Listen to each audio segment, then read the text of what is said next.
We're making chicken parm, and this recipe is a slight adaptation from Adam Ragusia's recipe, which I've been using for quite some time now. But to start off, we have to make our sauce, which involves opening up a can of San Marzano tomatoes. Very important to get that type of tomato for a proper tomato sauce. We'll plop those into a food processor, to which we'll also add some garlic. I'm adding a couple cloves here, and then some fresh basil as well, and then salt and pepper.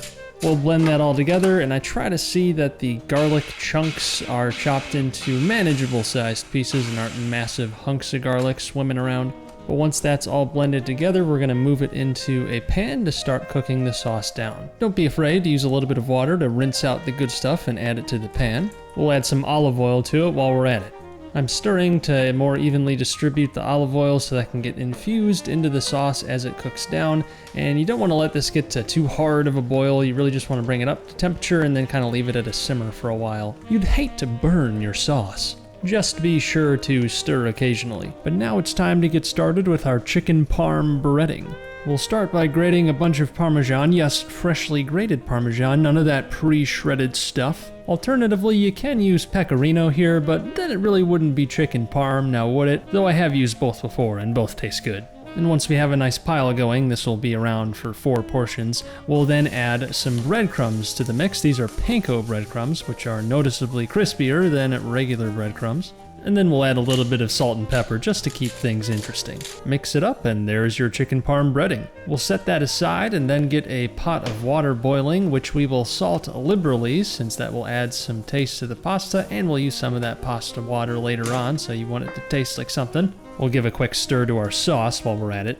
But now it's time to prep the chicken. So we're gonna take a couple chicken breasts here and cut them in half, since this will make things a lot more manageable unless you want an insane portion. I cut off some of the extra gristly portions while we're at it. And then we pull out the meat tenderizer so we can flatten the meat out to make it nice and tender. And this will also serve to make it a lot easier to cook evenly, because we're going to be frying this in hot oil and you don't want to burn the breading, so by making the chicken thinner, it helps to cook more quickly and evenly. I'll set 2 of the half chicken breasts aside. I'll get back to cooking these after we're done filming this, so we have some leftovers, but for now we'll just salt and pepper the 2 that we're about to cook, and we're just a couple steps away from frying these things up.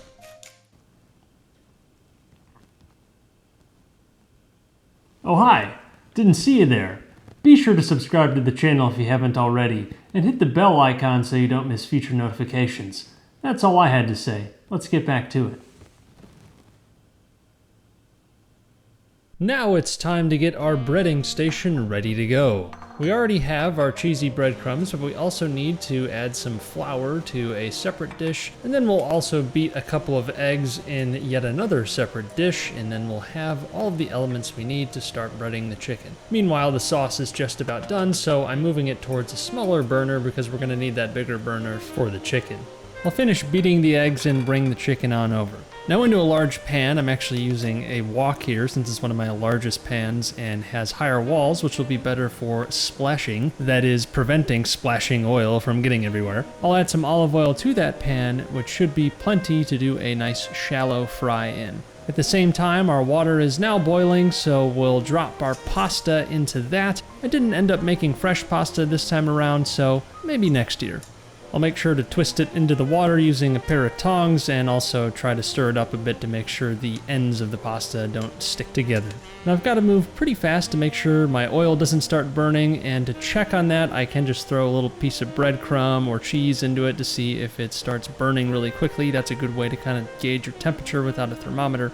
And my oil is about ready, so I'm going to add the chicken to flour, dredge that around, make sure it gets completely coated, move that into the egg will stick to the flour, and then we'll thoroughly coat the chicken in our breadcrumb and cheese mixture. And into the oil it goes. Just be sure to lay it away from yourself as you place it into the oil. You wouldn't want to burn yourself.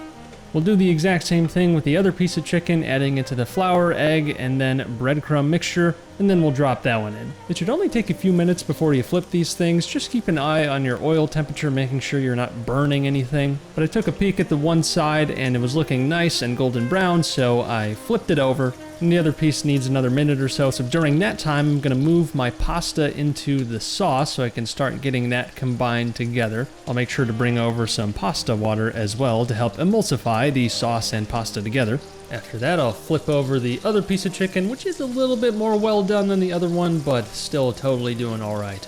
We'll get right back to our pasta and stir it up to make sure that all of the sauce is nice and evenly distributed and that each spaghetti noodle gets coated. The chicken's looking just about done, so in an abundance of caution, I'll check the temperature real quick, and it is indeed well over 160, approaching 165, so we should be all right. There should be some pretty significant carryover cooking here since it's still covered in hot oil. We'll set those out on a wire rack to cool down and also remain nice and crispy. And now we can get to plating. I'll take a nice twist of pasta for each plate, and just to be clear, these are not the same tongs that I used to touch the chicken while it was still cooking. That would be dangerous! And next comes our beautiful chicken parm, and yes, these are each still the same half chicken breast as before, so it shows you how big one full chicken breast would be if you left it whole.